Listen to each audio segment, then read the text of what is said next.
శ్రీ గురుభ్యో నమః. నా ఛానల్ని సబ్స్క్రైబ్ చేయకుండా ఉంటే సబ్స్క్రైబ్ చేసుకోండి.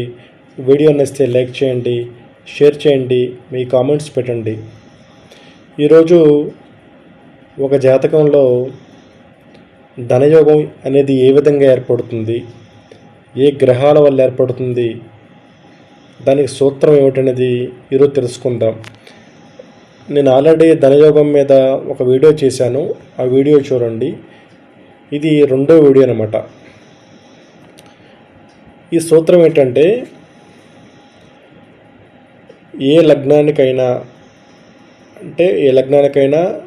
ద్వితీయ లాభాధిపతులు పరివర్తన చెందాలన్నమాట.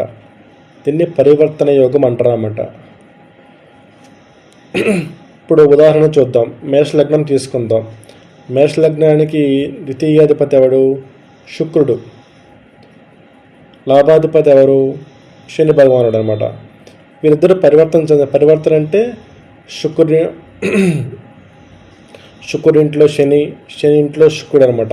ఇట్లా ధన లాభాధిపతులు పరివర్తన చెందితే ఇది ఒక మహాధనయోగం అనమాట. ఈ ధనయోగం ఎప్పుడు పడుతుందంటే ఆ దశాభుక్తులు వచ్చినప్పుడు చూసి చెప్పాలన్నమాట.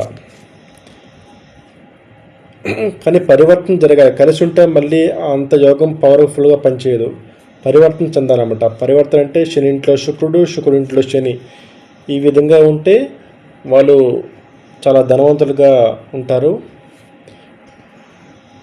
ఇంకా మీ జాతక పరిశీలన కోసం నా నెంబర్కి కాల్ చేయండి. స్వస్తి.